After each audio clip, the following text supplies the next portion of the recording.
Desideratum is a Latin word meaning things that are desired as essential or fundamental. The tradition of and human condition of needing storytelling inspired this podcast. Just longing for stories to share and wishing for moments with gifted storytellers.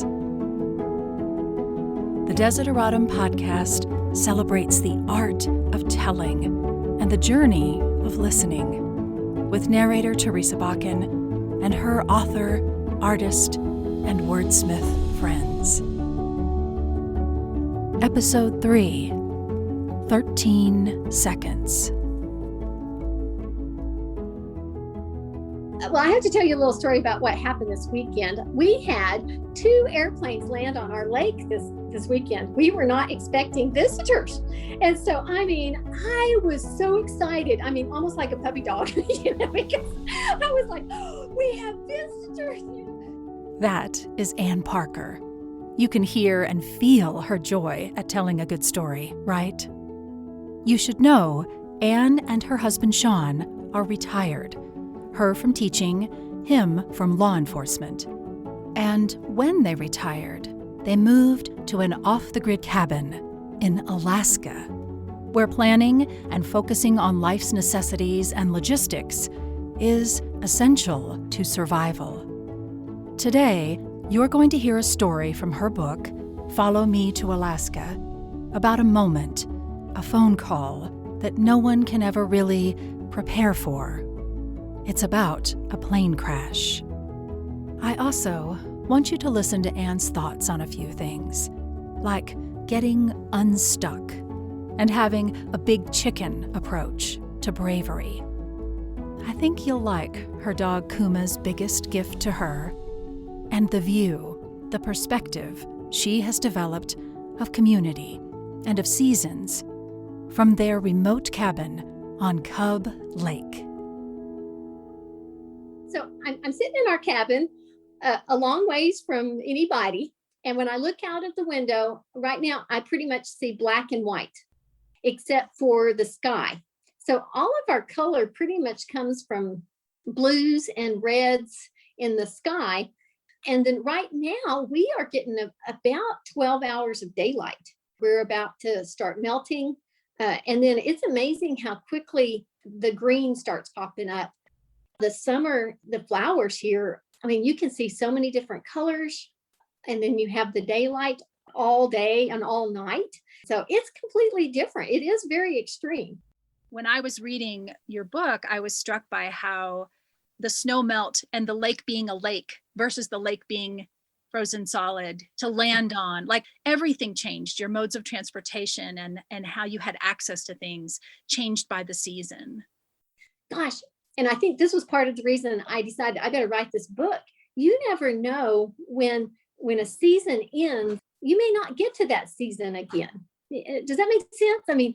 Our seasons in life change and we don't really know it. We have a season for our kids to grow up, and before you know it, they're gone. It's changed my way of thinking about a lot of things. Even sitting down and visiting with a friend, you might not get that chance again. So that has really changed my way of thinking as well. With the seasons. Yeah. I want people to be inspired by what we've done. Not that, that they necessarily need to come to Alaska, but sometimes people just need to say, well, they did something that was hard. I think I can do my hard thing. So there's something about your honesty and your openness that then invites people to feel your vulnerability, but they also feel your bravery. That's just a great gift. Yeah. It's funny. I don't ever feel brave. If anything, I feel like a big chicken. I'm scared a lot, and I'm like, oh, I have to overcome another fear. But I guess that's what bravery is being scared and doing it anyway. But that's kind of funny.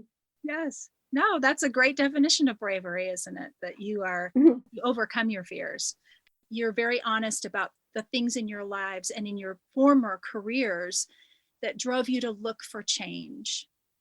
I think it's almost easier to make an extreme change and get completely into a different spot than it is to slowly get out of that rut. If you've ever been stuck, you have to gun it. I write about us being stuck because we got stuck a lot. I think it helped us get out of our rut. But I mean, you can't just ease out of a rut. You have to jump it. You have to really hit it hard and get out of there. I think that's the only way to get out of when you're really stuck.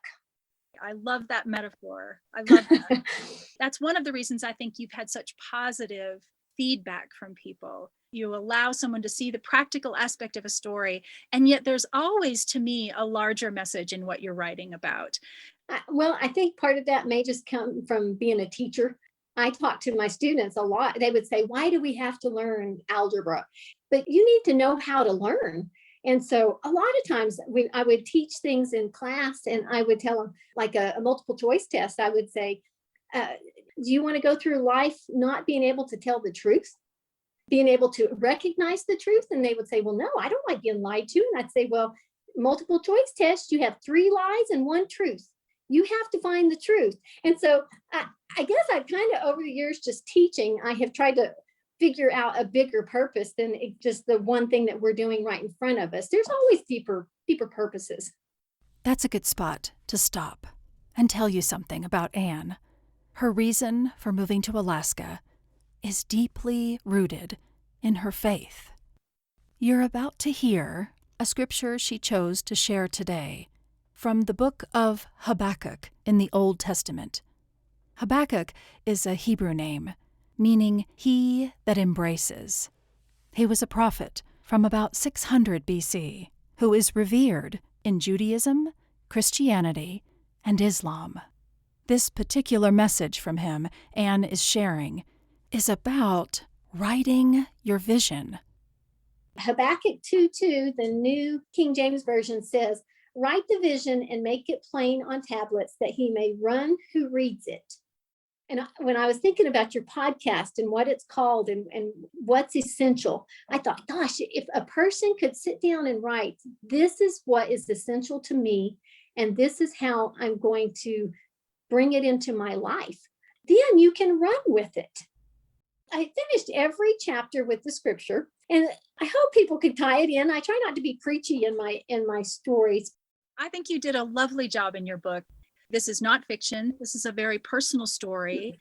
It's important to note that the book is loaded with stories and vignettes that are then packaged into chapters that give them context, and that the reader moves through these stories. And we're going to focus on one of the most emotional moments. This is in chapter 9. And so I wondered if you could just set up a little bit what we are going to hear in this story. Well, in chapter 9, I tell about my husband's airplane crash. And it's probably it's the closest to my heart. That's why I picked this passage. 13 Seconds by Anne Parker. Needless to say, Sean loved the increased performance of our sweet airplane that day, even though he was frustrated that he wasn't comfortable with the super short landings. When he left Ray's strip for 2 more trips around the pattern, our plane was climbing like a homesick angel at 1,500 feet per minute. He gained about 400 feet altitude and started to throttle back to 2,500 RPMs from 2,700 RPMs. As soon as he pulled back on the throttle, the engine backfired and died. Sean hoped the engine would restart because the propeller was continuing to turn because of the wind caused by the forward motion of the plane. His first thought was that he would get the engine back. Sean's training kicked in, prompting him to go through his emergency procedures. He lowered the nose to glide speed, pulled the carb heat on, and switched the fuel selector to both tanks. Nothing helped, and he realized that he was going down. He had 13 seconds from the time the engine quit until he was on the ground. After going through the emergency procedures, his first thought was finding a place to land. He had only 2 possible options. He could land in a slough off of the Susitna River or try to find a break in the cottonwood trees on the island below him. He knew that the slough was going to be a stretch, and he would have to extend his glide to make it. It also had huge chunks of ice flowing in it. The water was inviting because there were no trees to hit, but he knew he could not last long in the freezing river if the plane ended upside down. Sean decided that the only option was to try to find an opening on the land. He saw a small clearing, but it wasn't wide enough to enter without hitting the wings. Sean kept slowing the plane down by pulling back on the stick, careful not to stall the aircraft. He just hoped that he wouldn't be hitting a tree dead on. Right before the first impact, the propeller quit turning. When the right wing hit the first tree, he heard a terrible noise, and the airplane spun around. Then the left wing hit. The next and last thing he remembered was looking straight at the ground as he was falling. In the next few moments, he found himself sitting in the plane, everything still except for the spinning of the gyros. Gasoline was leaking from both tanks. He turned off the master switch, hoping the airplane would not catch fire. The left window was busted out, and the windscreen was broken. Both wings were collapsed, and the door was jammed shut. It was a critical situation, but he was still alive. Sean found his cell phone in his left breast pocket. He called Ray to tell him that he had crashed. Ray and Riska had both heard the engine stop, had already called for help, and were headed from their house to the bluff to see if they could find him. They couldn't see him in the trees. Ray told Sean he was going to get in the Husky to find him so he could identify his exact location when help arrived. Ray informed Sean that the Rescue Coordination Center had already been called, and a rescue team was on the way. After Sean knew that support was coming, he called me. I will never forget that call from Sean on November 1st, 2018, at 4:30 p.m. He told me in a very calm voice that he had crashed and was hurt. I was confused. I didn't know that he had decided to do a couple more touch-and-goes. The last thing I'd heard was that he was going to load the plane and ride out with Ray. Sean's voice was so calm that it took me a good bit to put together what he was saying. When Sean apologized for crashing our plane, it started to sink in. But I still thought it was minor damage because he was so calm. It didn't occur to me that he could be seriously injured. I asked how much damage there was to the plane. "It is bad," he replied. I then realized that he had been in a severe crash. I asked if he was hurt. Very calmly, he answered, "I think I broke my chest." I asked if he was bleeding, and he said he was. As soon as I realized the gravity of the situation, Sean asked me to pray. I fell to my knees in our living room and begged God to be with Sean. I never even said amen before I started asking Sean more questions about his injuries. He didn't want to talk anymore, but said he wanted to try to get out of the plane. He didn't tell me that gas was leaking all around him and that he was afraid that it would catch on fire while he was trapped. We hung up the phone, and I felt utterly helpless. I prayed again for Sean, and then prayed for myself. I needed to get to town. It was going to be dark soon, so I had to start figuring out a way to town so I could be there for my husband. Well, and all these people came together, and I didn't realize with each one of those people that we had met, it was kind of like God bringing a group of people together to hold us up when we needed it the most. And that's community. You know, I think you're in this really remote area, and yet one second after another, it just seems like as you unfold this story of rescue and recovery, it's also about the people that are there for you. I love that part of it.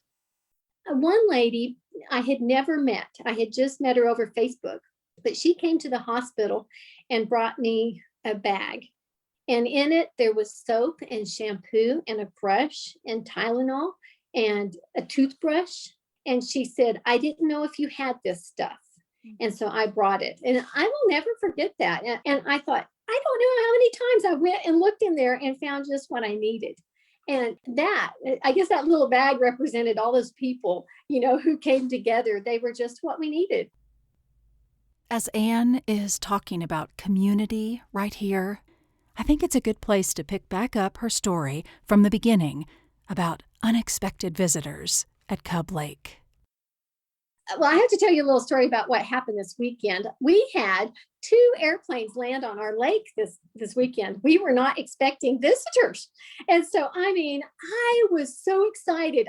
Almost like a puppy dog, because I was like, oh, we have visitors, So I ran downstairs, I put my clothes on, and I just hightail it out to the lake.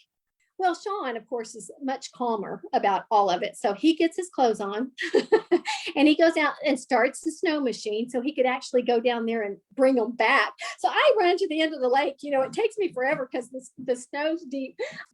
One of the people who came out was a little 8-year-old girl. And it was so much fun to see her, and I'd never met her before, but I grabbed her up in a hug and I was like, I'm so glad you're here. And so we do get that with dogs, and too bad that we only allow dogs to do that. We need to be that way with each other. When we're happy to see each other, we need to say, I am so happy to see you. Do you want to tell any of the Kuma stories? Kuma was so very protective. I would be picking berries, or no matter what I was doing, I could look up and he was somewhere close by. He might be laying down, but he was watching me. And he just a precious dog. He did save me from a bear, but his being protective of me, I cannot even tell you what that did to my heart. That I'll even cry, but I'll try not to cry, but that he thought I was worth protecting. He taught me so many lessons that I think it would be easy to do a children's book with Kuma. Kind of something that's in the works. We'll see how that goes. And I love that you're up there thinking of great ways to live your life even larger than you are right now. Well, we only get this one. We get one. We might as well go for it, right? That's right. That's right. It's a good lesson. Thanks for giving me some of your time. I loved seeing you. You're welcome. Thank you. I enjoyed seeing you. I knew you were happy to see me, and thank you for that. Thank you. I appreciate it. We'll see you. Bye, Ann. Ann Parker will be happy to see you on social media. I'll put all her links in the show notes, as well as a way to find her book and her audiobook. Thank you for listening.